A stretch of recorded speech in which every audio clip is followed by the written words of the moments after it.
Assalamualaikum warahmatullahi wabarakatuh. Yang terhormat dosen Ibu Erika, mata kuliah manajemen risiko.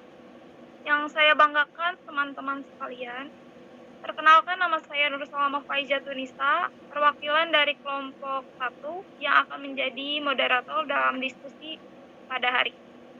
Adapun anggota dari kelompok ini, selain saya, ialah ada Ade Rohmat, ada Salma Benazir, dan ada Ledia Ardian. Pada kesempatan ini, kami akan berdiskusi tentang strategi pemasaran yang diambil dari produk donat dan sedikit susunan acara. Yang pertama tadi pembukaan, yang kedua penyampaian materi, dan yang ketiga penutupan. Oke, yang pertama pembukaan. Langsung saja kita mulai ke sesi yang pertama, yaitu pembukaan. Mari kita ucapkan Bismillah bersama-sama. Bismillahirrahmanirrahim. Bismillahirrahmanirrahim. Kemudian penyampaian materi yang disampaikan oleh saudara Salma. Di sini saya akan menjelaskan sedikit mengenai Dunkin'. Dunkin' adalah salah satu brand raksasa dunia yang bekerja di bidang makanan cepat saji. Dunkin' ini didirikan pada tahun 1950 oleh William Rosenberg di Amerika Serikat. Untuk saat ini Dunkin' menjual berbagai varian menu, ada kopi, ada donat, ada sandwich, ada snack, dan masih banyak lagi. Di pertama pembukaan gerainya, Dunkin' mengusut toko roti dengan inovasi.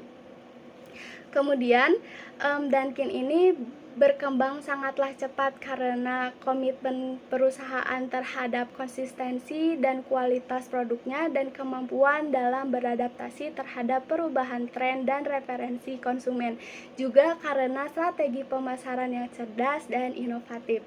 Kemudian Dunkin' beroperasi di Indonesia pada tahun 1985, yang pada tahun 2019 Dunkin' mengubah namanya menjadi Dunkin' yang asalnya Dunkin' Donat menjadi Dunkin' saja karena untuk lebih menekankan pada variasi menu kopi dan minuman. Dunkin' memiliki target pasar audiens yang luas, mencakup individu dari segala usia dan latar belakang. Fokus perusahaan ini pada kenyamanan, keterjangkauan, dan kualitas. Merek ini memiliki daya tarik khusus bagi populasi milenial dan generasi Z.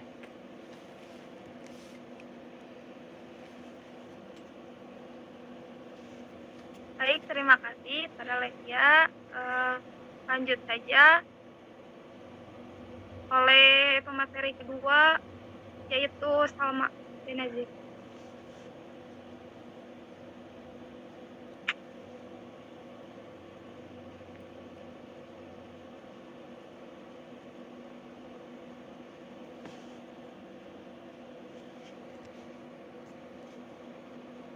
Baik.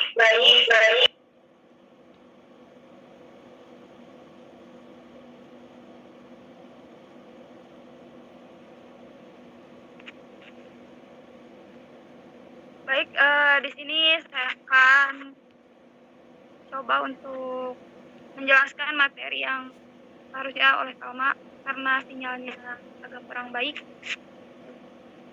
Sama saya saja. Oke, di sini ada strategi bauran produk Dunkin' Donat. Strategi pemasaran Dunkin' Donat telah membantu perusahaan menjadi salah satu merek kopi paling populer di dunia yang melayani pencinta kopi 2 miliar cangkir kopi setiap tahunnya, atau 60 cangkir kopi setiap detik dan 2,9 miliar donat setiap tahunnya. 2000 biji kopi digunakan untuk membuat 1 poin kopi Dunkin' Donat. Perusahaan ini sangat memperhatikan kualitas produk Dunkin' Donat dan memiliki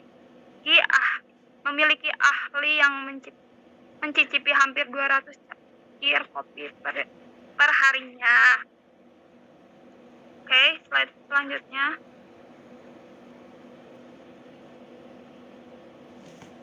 Yang kedua, di sini ada strategi bauran penetapan harga donat Dunkin. Donat Dunkin merupakan produk utama perusahaan. Namun, kontribusinya hanya sebesar 8% dari total penjualan. Bagian minumanlah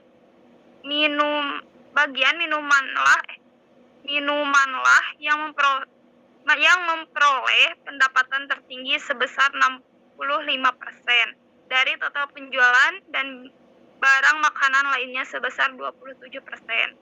Global, di mana harga yang diberikan wajar sehingga perusahaan dapat mempertahankan loyalitas pelanggan.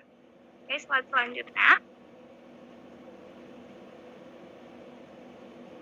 Strategi bauran promosi Dunkin Donuts. Di sini ada media sosial. Merek memahami bahwa aktif di platform media sosial melalui pemasaran media sosial adalah kebutuhan saat ini. Ini mempertahankan kontak langsung dengan pelanggan dengan aktif di halaman media sosial melalui berbagai platform media sosial seperti Facebook, Twitter, YouTube, dan Instagram. Baik, cukup segitu. Selanjutnya akan dipaparkan oleh Ade Rohmat.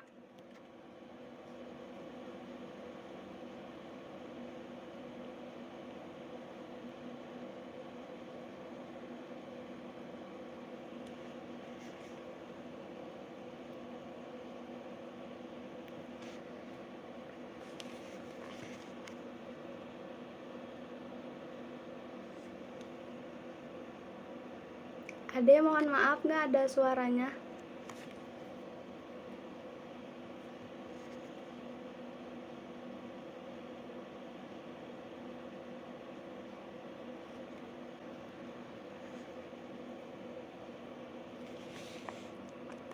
Oke, karena ada kendala sama audionya Ade, jadi saya yang lanjutkan. Untuk pengukuran evaluasi strategi pemasaran, Dunkin Donut mempunyai pengukuran kinerja dalam perusahaan multinasional yang mempengaruhi evaluasi di lingkungannya dari segi produk, segi iklan, dan segi outlet dan layanan. Dunkin Donut tidak sampai mengancam eksistensi perusahaan-perusahaan lokal yang ada.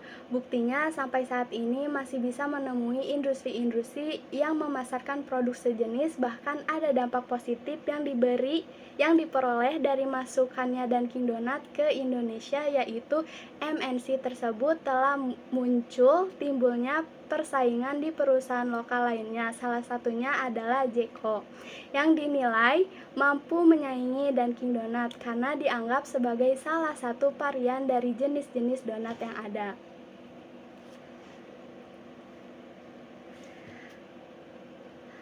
Untuk pengukuran evaluasi strategi masih di poin yang sama. Dunkin Donut, merek restoran waralaba asal Amerika, resmi berbranding dengan menghapus kata donat dari merek dagangnya. Branding ini merupakan milestone baru bagi merek yang sudah menjual donat selama 68 tahun itu. Mulai Januari 2019, perusahaan akan benar-benar menghadirkan konsep baru, mulai dari mengubah nama toko hanya sebagai Dunkin tanpa logo donat di seluruh cabang restoran mereka, perubahan logo pada cangkir, hingga mengubah seluruh strategi pemasaran dan iklan mereka.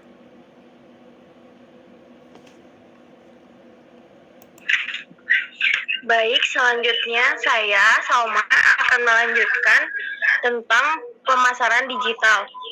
Strategi pemasaran digital berperan dalam mendorong dan memperkuat posisi Dunkin sebagai brand raksasa dunia. Kemajuan teknologi digital dimanfaatkan Dunkin untuk membangun keterlibatan dengan pelanggan, memperluas jangkauan merek, meningkatkan kesadaran merek, dan menciptakan komunikasi online yang kuat melalui platform-platform yang ada.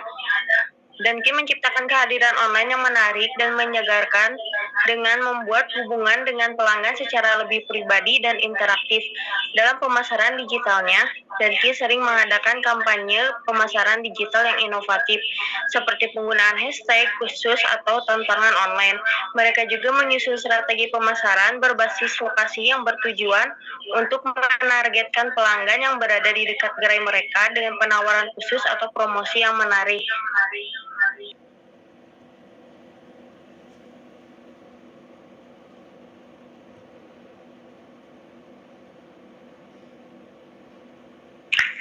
Selanjutnya, pemasaran media sosial dengan aktif berpartisipasi di berbagai platform media sosial seperti Facebook, Instagram, Twitter, dan TikTok, dan Kindonas telah menciptakan kehadiran online yang menarik dan menyegarkan.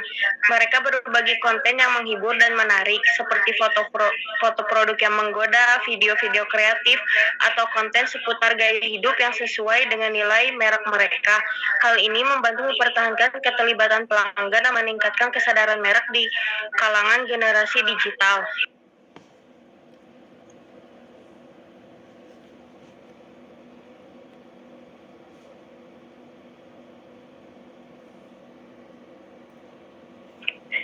Pemasaran viral, Dunkin terlibat dalam beberapa kampanye pemasaran yang dapat dianggap sebagai viral. Meskipun tidak semua kampanye ini disengaja untuk menjadi viral, dampak dan penyebaran luasnya dalam media sosial dan masyarakat membuatnya mencapai status tersebut. Salah satunya, promosi di hari khusus Dunkin sering melakukan promosi spesial pada hari-hari tertentu, seperti National Donut Day. Mereka memberikan donat gratis kepada pelanggan yang datang ke toko. Dan promosi ini seringkali menjadi viral karena melibatkan banyak orang yang berbagi pengalaman mereka di media sosial. Atau kolaborasi dengan produk terkenal, contohnya Dunkin melakukan kolaborasi dengan merek Baskin Robbins X Dunkin Ice Cream dan produk Saucony X Dunkin Running Shoes.